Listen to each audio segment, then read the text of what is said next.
Welcome to my channel, Fazza Poems. Subscribe now.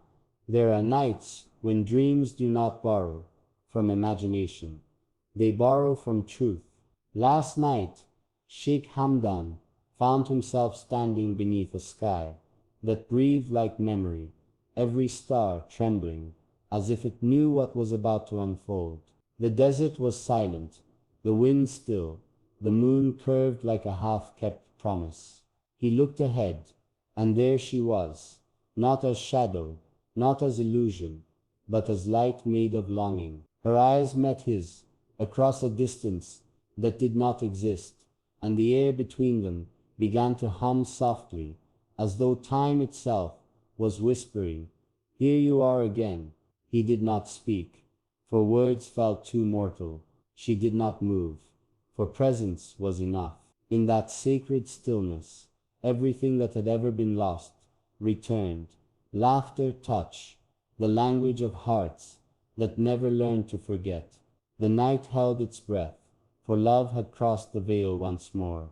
He walked toward her, but it felt less like movement and more like surrender. Each step melted the years between them, years of waiting, praying, pretending to heal. The sand beneath him shimmered with recognition, carrying echoes of footsteps from lifetimes past. When he reached her, she smiled, that same quiet smile that once stopped storms inside him. It was not a greeting, it was remembrance.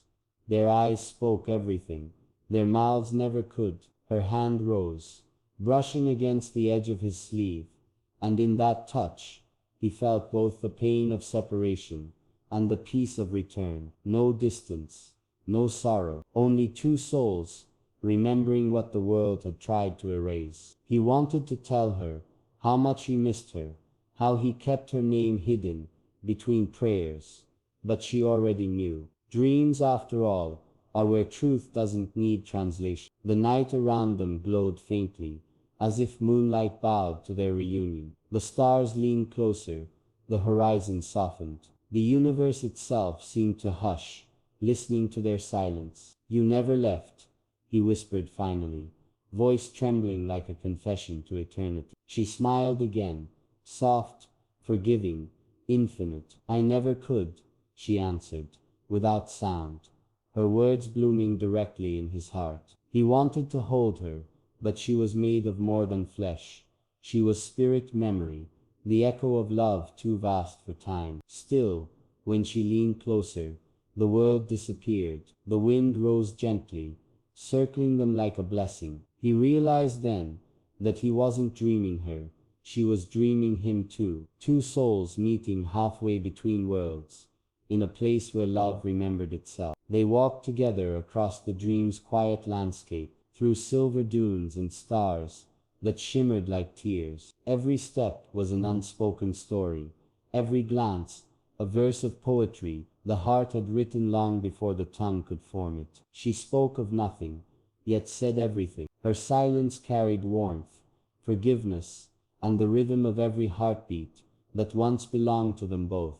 Hamdan listened, not with his ears, but with his soul, hearing her in the spaces between the stars. "Do you still write?" she asked, at last, her voice like wind brushing moonlight. He nodded slowly. "Only when I miss you," he said. Her smile deepened, half sad, half joyful. "Then don't ever stop." In that moment, the dream began to shift, soft ripples spreading across the sky, like dawn preparing to wake the world. He wanted to stay, to hold the dream in his hands, and never open his eyes again. But she looked at him with that knowing gaze, the one that always reminded him that love is not possession, it's promise. "You have to go," she whispered. "Your world still needs you." He shook his head gently, tears glimmering. "But you are my world." She touched his cheek, not with fingers, but with light. "Then carry me within it," she said. And when she smiled again, it felt like the universe itself exhaled peace. The stars began to fade, but her image remained, glowing softly, like dawn caught in a memory. "Will I see you again?" he asked, his voice almost breaking. She didn't answer with certainty, only with grace. Dreams find their way to hearts that remember, she said, and yours always will. The wind carried her scent, jasmine, prayer, the sweetness of something too eternal to name. He watched her turn away, her figure dissolving into the light, until all that was left was stillness. Yet within that stillness, he felt her everywhere, in the pulse of the night, in the rhythm of his breath. When Hamdan awoke, tears rested on his lashes, glistening like remnants of starlight. His room was quiet, but the air still felt sacred, touched by something beyond time. For a moment he didn't move. He simply sat there, breathing her in, feeling the echo of her hand on his face. The world outside began to wake, but he remained in that thin veil between dream and truth, where love still whispered soft. He reached for his notebook, fingers trembling, and began to write the words she never said, but he always knew, "You are my forever," even when forever fades. As the ink spread across the page, he felt the same peace he once found in her presence. Writing her name was not longing anymore, it was gratitude. Every letter became a prayer, every pause a heartbeat. He realized that dreams are not meant to replace reality, but to remind us that love never dies. It only changes its language. And so he wrote, for her, for the stars, for the silence that still carried her voice. The moon lingered longer than usual that morning, as if it too wanted to listen. By the time the sun rose, Sheikh Hamdan smiled faintly through his tears. The world was golden again, not because she had returned, but because she had never truly left. Her presence lived quietly in his pulse, in his breath, in the spaces between words. Some dreams are not illusions.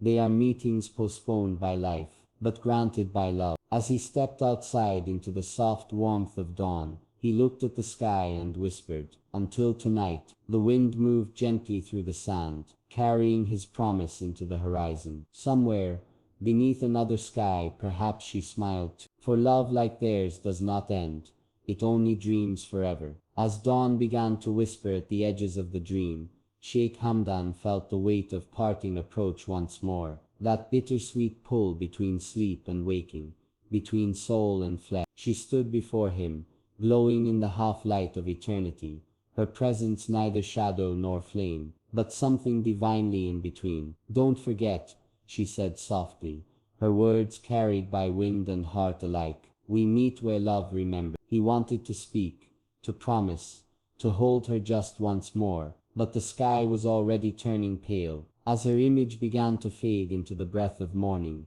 he whispered her name, not as a goodbye but as a prayer. When his eyes opened, he found tears resting like dew upon his lashes, and though she was gone, her warmth lingered in the silence, in his chest, in the part of him that dreams not of sleep, but of forever.